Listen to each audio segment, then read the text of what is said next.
இத மறந்துட்டு வந்துட்டாருங்க இவரு. அப்பனா தியேட்டர்ல எதையே மறந்து விட்டுட்டு வந்துட்டாரு சார். உங்களே மறந்து என்னையே மறந்துட்டு வந்துட்டாரு சார். ஆக்சுவலா இது மறதியில நடந்திருக்க வாய்ப்பு இல்லம்மா. போட்டு குடுக்குறியா? பார்க்கிங் பில் எங்கயோ மிஸ் பண்ணிருக்காரு. சோ அங்க ஏதோ ஒரு டென்ஷன், ஒரு இது கலவரம் நடந்திருக்கு. அப்படியே அவர் அந்த டென்ஷன்லயே உடனே அவங்க கிட்ட சண்டை போட்டு அப்படியே போயிட்டாரு. என்ன சொல்றீங்க? இல்ல உங்களை தேடிட்டு இருந்தாரா இல்ல மறந்துட்டே இல்ல, அப்படியே அவர் மட்டும் தியேட்டருக்கு வந்த மாதிரி போயிட்டாரு. ஏங்க இது பார்க்கிங்ல யாரோ பொண்டாட்டியே மறந்துடுவானாங்க அதுக்காண்டி. சாம்பார் ஆப் எனக்கு. டிக்கெட் எங்கேயும் மறந்து வச்சுட்டேன். தேடி தேடி பார்த்தேன், எங்கேயுமே இல்ல. அப்புறம் அவன்கிட்ட ஒரு 10 நிமிஷம் சண்டை போட்டேன். சரி அப்படின்னு சொல்லிட்டு வேகமா நான் கிளம்பி இங்க ஏவிஎம் சிக்னல் வந்துட்டேன். ரொம்ப பயங்கரமான ஆளா இருப்பாரோ. இங்க வந்துட்டதுக்கு அப்புறம் தான் போன் அடிச்சது. அப்புறம் பார்த்தா இவ கால் பண்றான். அதுக்கப்புறம் தான் ஐயோ இவ்வளவு விட்டேன்னு சொல்லிட்டு திரும்ப யூ டர்ன் போட்டு திரும்ப வந்தேன். அட பாவி. அதுங்க நான் அதாவது போன் பண்ணலன்னா நான் பாட்டு போயிருப்பேன். அப்படியே போயிருப்பீங்க. அதாவது என்ன, அதுவும் அவிச்சி வரைக்கும் போயிருப்பேன். அதுக்கப்புறம் தெரிஞ்சிருக்கும், ஐயோ ஏதோ ஒண்ணு கூட்டு வந்தோம், திரும்ப போய் கூட்டிட்டு வரணும். அதான் எப்படியாவது ஒண்ணு குட்டியானமா. எங்க தலைக்கு எவ்வளவு தில்லு பத்தியா? திரும்ப அவர் போன் பண்ணும்போது கூட கூலா பேசினாரு. ஆமா மறந்துட்டேன், வந்து கூட்டு போற, வெயிட் பண்ணு அப்படின்ற மாதிரி சொல்லிட்டாரு. அது எவ்வளவு கஷ்டம் தெரியுமா? எனக்கு ரொம்ப கஷ்டமா போச்சு அந்த டைம்ல. என்ன பண்றதுனே தெரியல. டிஃபன் பாக்ஸ்ல லஞ்ச் கட்டி கொடுத்தா அந்த சாப்பிடாமே வந்துருவாங்க வீட்டுக்கு. அந்த பாக்ஸ் காருக்குள்ளேயே நியர்லி 1 மந்த் இருக்கும். ஏமா அதுக்கப்புறம் அந்த கார்ல ஏற முடியுமா? 1 மந்த் காரை கொண்டு போய் சர்வீஸ் தான் விட்டோம். என்ன சின்ன பிள்ளைத்தனமா இருக்கு. ஆக்சுவலி இது ரீசெண்டா ஒரு 3 மாசம் முன்னாடி நடந்த விஷயம். அந்த 1 மாசம் அந்த ஐட்டத்தை உள்ள வச்சுட்டே கார் ஓட்ட மகராசன் யார்? நீங்க தானா? நீங்க எப்படி ஓட்டுனீங்க அந்த காரை? இல்ல நீங்க மறக்கிறது பரவாயில்ல சார். உள்ள இருக்க ஸ்மெல் தான் ஊருக்கே ஞாபகப்படுத்துமே. அரசியல்ல இதெல்லாம் சாதாரணமாப்பா. ஸ்டெப்னி கீழே வந்து அந்த டிஃபன் பாக்ஸ் வச்சிருந்திருக்கேன் சைட்ல போகும்போது. சோ அது மேல என்னுடைய சாம்பிள்ஸ் அதெல்லாம் இருந்திருக்கு. நான் அதை பார்க்கவும் கிடையாது. இது என்ன பிரமாதம்? இது விட பெசலைட் ஒண்ணு இருக்கு. நீங்க எப்படி கண்டுபிடிச்சீங்க? எனக்கு ஸ்மெல் வச்சுதான் நான் கண்டுபிடிச்சேன். முன்னாடி உட்காரும்போது எனக்கு ஆக்சுவலி தெரியல. பின்னாடி உட்காரும்போது ஒரு ஏதோ எலிசத்த நாத்தடிக்குது காருக்குள்ள அப்படின்னு சொல்லிதான் கண்டுபிடிச்சேன். வேணும்னு பண்ண கிடையாது. வேணும்னு இது யாருமே பண்ண மாட்டாங்க. இதை மறந்துட்டீங்க நீங்க. சார் ஒரு வாட்டி ஹோட்டல் கூட்டின்னு போயிட்டு ஒரு போன் வந்து வெளியே போனார் சார். நான் பாட்டு சாப்பிட்டுட்டு இருக்கிறேன். வெளியே போன் பண்ணிட்டு வருவாரு பாரு, 1 ஹவரா வெளியே வரவே இல்லை. எனக்கு என்கிட்ட காசு இல்ல. ஃபர்ஸ்ட் கொஞ்ச நேரம் ஆச்சு சார், 1 ஹவர் ஆச்சு. எனக்கு பயம் வந்துருச்சு. அந்த பில்லு வேற என்ன சாப்பிடுறீங்களா, வேற என்ன சாப்பிடுறீங்களா? எனக்கு இன்னும் சாப்பிடவும் பயமா இருக்கு. என்னன்னே தெரியல சார். ஆனா 1 ஹவருக்கு மேலே எனக்கு அழ வர மாதிரியே வந்துருச்சு. அவங்க என்னையே பாக்குறாங்க ஹோட்டல் இருக்கிறோம். எங்க போயிட்டாரு?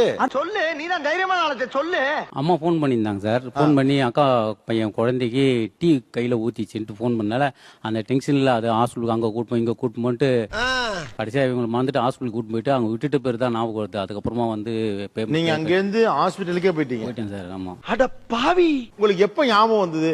அங்க போய் ஹாஸ்பிட்டல்ல சேர்த்துட்டு டாக்டர் எல்லாம் ட்ரீட்மெண்ட் பார்த்துட்டு பிறகுதான் சரின்ட்டு மாமி எங்க மாமான்னு கேட்டான் அக்கா பையன். அப்பதான் ஜி ஹோட்டல்ல சாப்பிட்டு இருந்தாங்கடா, சரி போய் பணம் கட்டிட்டு கூட்டு வந்தான்ட்டு அப்பதான் உடையாந்து கூட்டு வந்தது. பயங்கரமான ஆளா இருக்கேடா. போன் எடுக்கலன்னா இவரு அதுக்கு முன்னாடியே கால் பண்றாரு. வந்துருக்க கவலைப்படாத, ஒன்னும் பயப்படாத, நான் வரேன் அப்படின்னாரு. சரி நீ வா, முதல்ல வா, அப்புறம் பேசிக்கலாம். அப்புறம் வச்சுக்கடா உன்ன. அப்புறம் வந்துட்டாரு சார். வந்து ஒரு 400 தான் பில் ஆச்சு. அப்புறம் பே பண்ணி கூட்டு போனாரு. ஆனா வீட்டுக்கு போய் செம்ம சண்டை நடந்தது சார் அன்னைக்கு. மொட்டை அடிச்சிருந்தாங்க சார். அவரு நான் முடி இருக்க ஞாபகத்துல பூ வாங்கிட்டு வந்துட்டாருங்க சார்.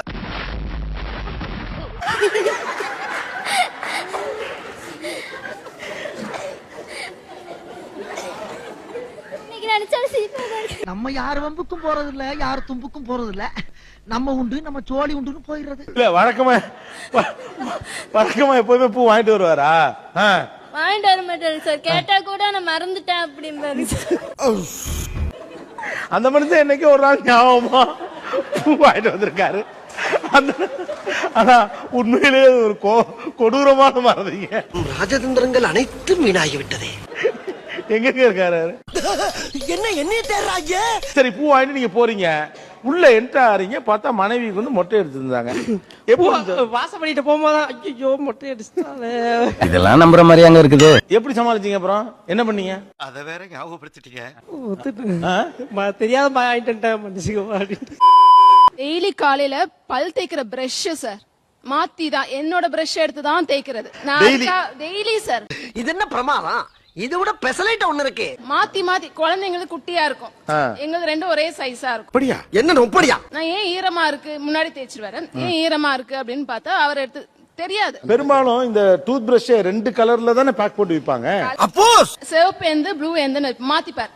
நீ சிவப்பு ஒன்னோடது இல்ல, அது நடக்கும் சார். மாத்தி மாத்தி அது எத்தனை தடவை மாத்தி வச்சாலும் மாறல.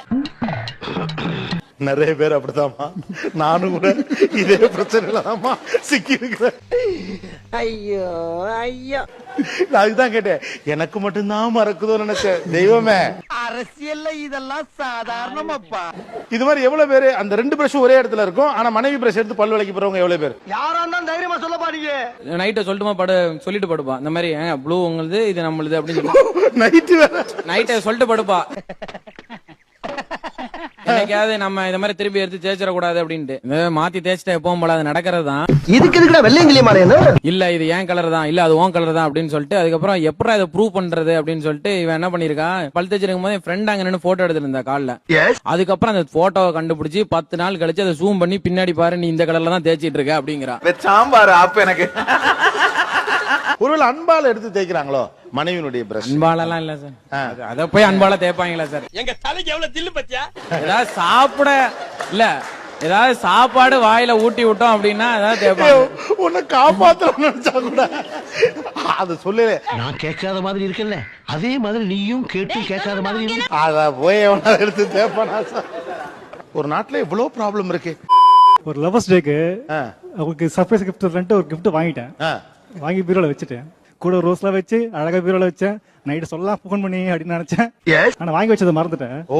மறுநாள் வந்து காலையில அவ கேட்டா புடவை இருக்கு, ஒளிச்சு வைக்கிறதுக்குன்னே பிறந்தவர் நினைக்கிறேன். அசிங்கப்படுத்துறேன், இன்சல்ட் பண்றேன். உங்களுக்கு அடுத்த நாள் புடவை பார்த்தோன்னு என்ன தோணுச்சு? அவர்கிட்ட கொடுங்க. வேற யாருக்காகவும் வாங்கி வச்சுட்டாங்களோ தெரியுதா இந்த உலகத்தை? தெய்வமே, ஒளிச்சு வைக்கிறத தவிர ஒரு குத்தமும் செய்யாத ஒரு பிள்ளைய ஏமா யாரோ ஒரு பொம்பளைக்கு கொடுக்கணும்னு நினைச்சிருந்தா உங்கோட்டு பீரோலையுமா ஒளிச்சு. இது ஒரு நல்ல கேள்வி. நீங்க என்ன கேட்டீங்க? வர புடவை புதுசா இருக்கு, யாருக்காக வாங்கி வச்சிருக்கீங்க, கூட ஒரு ரோஸ் வேற வச்சிருக்கீங்களே அப்படின்னு சொல்லிட்டு கேட்டேன். அப்படியே அசடு வழிஞ்சிட்டு உனக்காக தான் அம்மா மறந்துட்டேன் அப்படின்னு சொன்னாங்க. உங்களுக்கு ஒரே ஒரு அட்வைஸ் மட்டும் தான் பிரதர், லைஃப்ல என்ன வேணாலும் பண்ணுங்க, ஒளிச்சு மட்டும் வைக்காதீங்க. வந்த வாக்குல நேரா வந்து இந்த அந்த இது உனக்கு தான் வாங்கினேன், நீங்க சர்ப்ரைஸ் ட்ரை பண்ணாதீங்க. உங்க ஜாதகத்துல அது கவர் ஆகல. டியூட்டி கிளம்பும் போது குப்பையை கவர்ல போட்டு கொடுத்து அனுப்புவாங்க. அதை வந்து பின்னாடி மாட்டிடுவோம், பேக் மாட்ட இடத்துல மாட்டிடுவோம். மாட்டிட்டு நான் ஊர் பூரா சுத்திட்டு ரிட்டர்ன் வர்றப்ப எங்க வரும்போது முறுக்கு வாங்கிட்டு வந்துருங்கன்னு சொல்லிட்டாங்க. வாங்கிட்டு வரேன் அப்படின்னு சொல்லிட்டு இப்பவே கண்ணை கட்டுது. கடைக்கு போயிட்டு முறுக்க வாங்கிட்டு அவன்கிட்ட காசெல்லாம் கொடுத்துட்டு அங்க முறுக்கு எடுக்காம ரிட்டர்ன் வந்துட்டேன். நான் வந்துட்டு இந்த கவர் எடுத்துட்டு போயிட்டு வீட்டுல வச்சுட்டேன். ஆனா அவங்க இல்ல அந்த டைம்ல வீட்டுல. நம்ம உண்டு நம்ம சோழி உண்டுன்னு போயிடுறது. அந்த டைம்ல அவங்க வீட்டுல இல்ல, அதனால நான் தப்பிச்சேன். அந்த டைம்ல முறுக்கு வாங்கிட்டு சொன்னேன், என்னாச்சு அப்படியே மறந்துட்டோமா அப்படின்னு சொல்லிட்டு அதோட விட்டுட்டு இந்த டஸ்ட்பின்ல போட்டாச்சு. ஆனா ஊர் பூரா சுத்திட்டு வந்திருக்காங்க அதை வச்சுட்டு. என்ன மனுஷன்?